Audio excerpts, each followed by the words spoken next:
Esse é o prêmio do cara que defende matar conservadores. Voltou a circular pelas redes sociais um vídeo de um sujeito chamado Elias Jabor. Esse cara é um professor de economia da Universidade Federal do Rio de Janeiro, filiado ao Partido Comunista. Eu vou pedir licença dos senhores que eu vou ler o trecho desse pronunciamento que ele deu num podcast chamado Inteligência Limitada. Disse o senhor Elias Jabor. Cara, você vai fazer o quê? Você é um Estado revolucionário. Você é um Estado. É um Estado que está sob cerco. Se você começa a permitir com que esse tipo de com esse grau de subversão ao sistema, entendeu? Aquilo vai pro buraco. Ele defendia aqui a repressão na transição de uma economia de mercado para uma economia socialista, reprimir opositores. Aí o entrevistador: vamos matar a galera. Oi? Matar a galera. Não é matar a galera, vai aplicar a lei, maluco. Assim, é aplicar a lei. Pena de morte? É pena de morte. Mas você é a favor da pena de morte? Do socialismo, sim. Por que essa diferenciação do socialismo para não... Porque no capitalismo que morre é pobre com a pena de morte. E pobre não morreu também no socialismo? Não, pelo contrário. Os caras que eram mortos não eram pobres? Olha, todo mundo é pobre. Não. Quem morreu é pobre. Tudo bem, mas eram pobres, né, a serviço de uma potência estrangeira. Então aí é justificado? Eu acho que sim. Isso é um professor da Universidade Federal do Rio de Janeiro. Esse foi um pequeno trecho citado por esse cidadão num podcast, um dos podcasts de maior audiência do país. Inventamos agora, deputado Rodrigo, o fuzilamento do bem, fuzilamento dos opositores, a morte justificada de opositores. Esquerda aí que enche a boca para falar de democracia, enquanto defende perseguição no Brasil. É só a gente ver a demagogia na CPMI de 8 de janeiro. Se calou. Qual é que foi a pena para esse sujeito? Ele foi preso? Ele foi cancelado? Ele teve suas redes sociais anuladas, caçadas? Ele foi aberto algum inquérito? Sou um sujeito que defende a morte de opositores? Não. Ele vai ser assessor da Dilma na presidência dos BRICS. Esse é o prêmio do cara que defende matar conservadores. A esquerda, silêncio total. Aí, nesse fim de semana, outra notícia.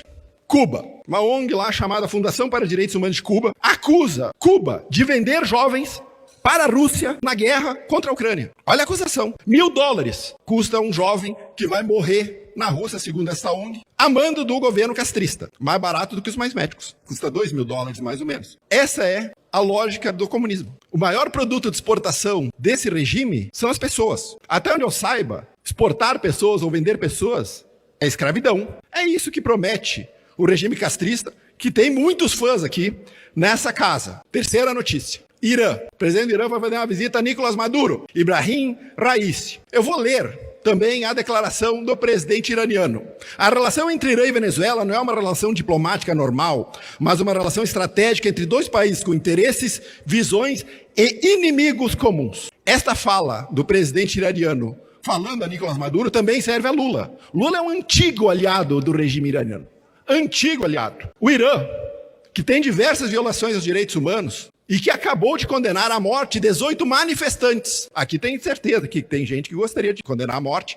Também manifestantes que protestavam contra o regime por conta da morte de uma jovem pela polícia porque estava usando o véu de maneira inadequada. O Irã, que mata mulheres por apedrejamento, por adultério. Sabe o que as feministas fazem contra o Irã e contra essa aproximação do governo Lula e o governo iraniano? Nada. E é tão próxima a relação que 2 navios de guerra aportaram no Rio de Janeiro, permitido pelo presidente Lula. Essa é a nossa proximidade. E por que eu estou falando de Cuba, Irã, Nicarágua, Venezuela, Cuba? Aliás, Nicarágua, Venezuela, Cuba é a agenda do presidente iraniano. Por que a gente fala disso? Porque do dia 29 a dia 2 de julho, toda essa patota aqui vai estar reunida no Foro de São Paulo, em Brasília, que vai cobrar entrada em dólar, não yuan, porque comunista bom gosta de dólar. Vamos cobrar entrada em dólar.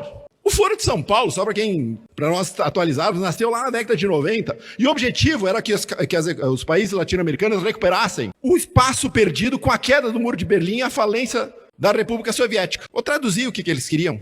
Eles querem achar um hospedeiro para financiar ditaduras comunistas na América Latina. Vocês sabem quem é o hospedeiro da vez? O Brasil. Foi no início dos anos 2000, nos primeiros e segundo governo Lula, e aí tá as obras em Cuba, o metrô de Caracas. Tá aí o Brasil financiando essas ditaduras e volta agora no terceiro governo Lula, de novo, defendendo dinheiro para a Argentina, defendendo ajuda à Venezuela, defendendo dinheiro para Cuba. O Foro de São Paulo está aqui porque ele veio buscar dinheiro dos brasileiros. Essa é a agenda externa hoje do governo Lula. Não é a agenda externa dos brasileiros que repudiam esse tipo de ditadura e esse tipo de prática. É a agenda externa vinculadas a um projeto de poder. Qual é a diferença? A diferença é que dessa vez não vai ser feito, este projeto não vai andar sem oposição e sem gente na rua. Os brasileiros irão protestar nas ruas contra esse desgoverno que quer esfolar os brasileiros de impostos para repassar dinheiro a ditaduras comunistas e sanguinárias.